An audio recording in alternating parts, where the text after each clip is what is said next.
Hey, welcome back to Iron and Lime. This is Drew. So I am very excited. Basically, I've been doing my deadlifts a little slightly elevated to help with racking the weights and sliding them on. But the issue with that is I work out from 4:30 to 6:30 every morning, and throwing 350 down on deadlifts definitely causes some echoes and some noise to happen in the house. So with that, I ordered some straps, right? But the Rogue straps didn't have the best reviews, and I looked around at what the options were, and one of the options that kept coming back up was the Bells of Steel options. Now, I have never previously used any Bells of Steel things, but I've read a lot of good things. So I wanted to do this unboxing for the Bells of Steels. These are the Hydra 43-inch safety straps and the Manticore safety strap connectors. Comes in two separate boxes. One of the reasons that I gravitated towards Bells of Steel is that they use the same measurements as Rogue. So whereas I like Sorinex for an alternative, one thing that they don't do is use the same measurements. So any of your cross member stuff is not going to fit. If these turn out well, my next Bells of Steel product is going to be the tray that sits across the cross member, so I can do step ups and stuff like that. So without further ado, we will get to unboxing this, and I'm extremely excited. So packaging, it looks good. I will say that it came extremely fast. I ordered it, I think 3 or 4 days ago, and then it's already here.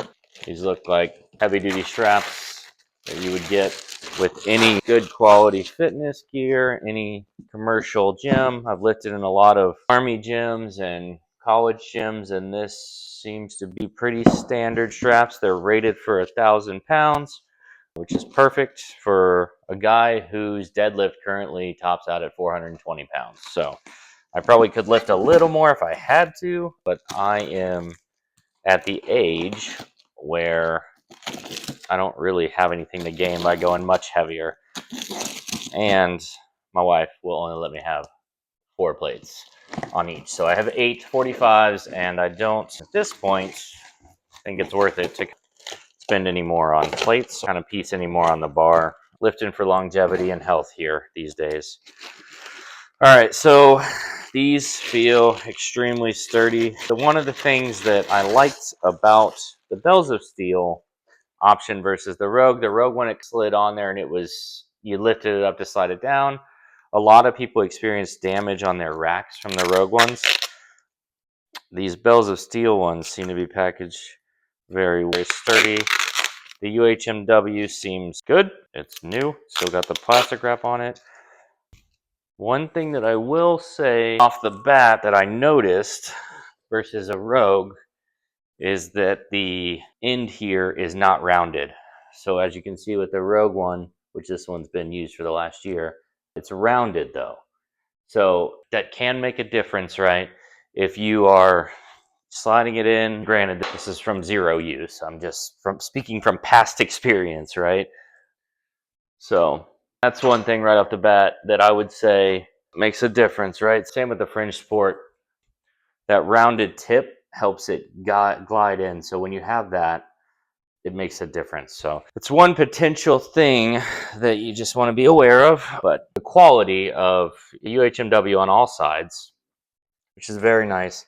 Seems to be Bells of Steel is doing that with their Manticore line, which is their 3x3 with 1-inch holes, spaced 2 inches apart. So all these are going to be the same, brand new. Powder coat looks good. There's a couple scratches, which could be from packaging, stuff like that. Not necessarily a big deal. Not what you love to see with brand new equipment either. However, sometimes that happens, and it's not necessarily the end of the world. Just something you can deal with if you want, or you can reach out to the company as well.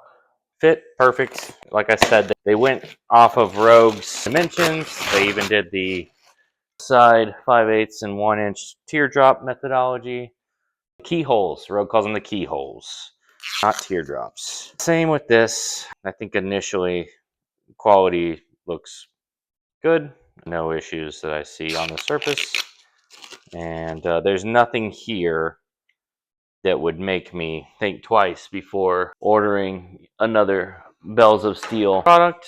The welds look good, and at the end of the day, you could say the product has a scratch on it or whatever, but this stuff is going to get used by me, by my sons, for the next, I don't know, 20, 30 years. When I bought this Rogue rack, I intended to keep it.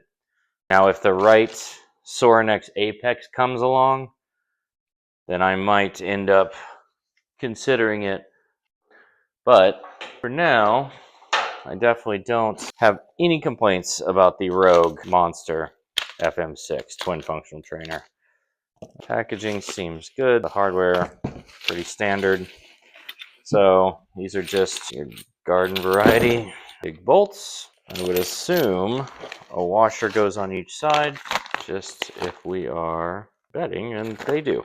All right, all in all, good looking equipment. I'm gonna get them tightened up, and I'll get them on the rack. Thanks for watching. And so as we can see, at setting 5 and 4 here, we have less than, it's got to be a 1/4 inch of clearance here. So definitely good for being able to load plates without stress and not having to lift the bar, and then also having just about on the floor deadlifts as you can get. And dramatically quieter than the flip down safeties, which is really what the whole purpose of this was, so that I'm not waking kids up in the middle of the morning.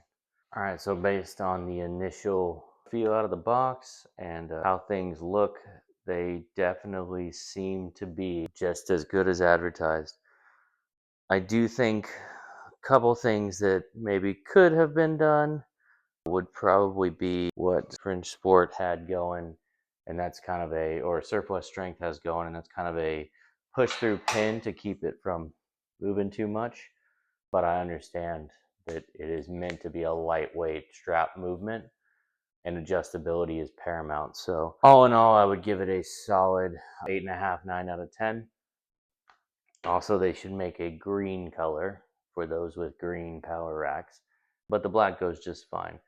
So at the end of the day, these are going to work out just fine, and I'm extremely excited to incorporate them in. So with that, thank you for watching. As always, please like and subscribe. Our channel is completely self-funded. We buy all the equipment that we review, and I'll always give you my honest opinion. So with that, strength for life, fitness for all. Thank you.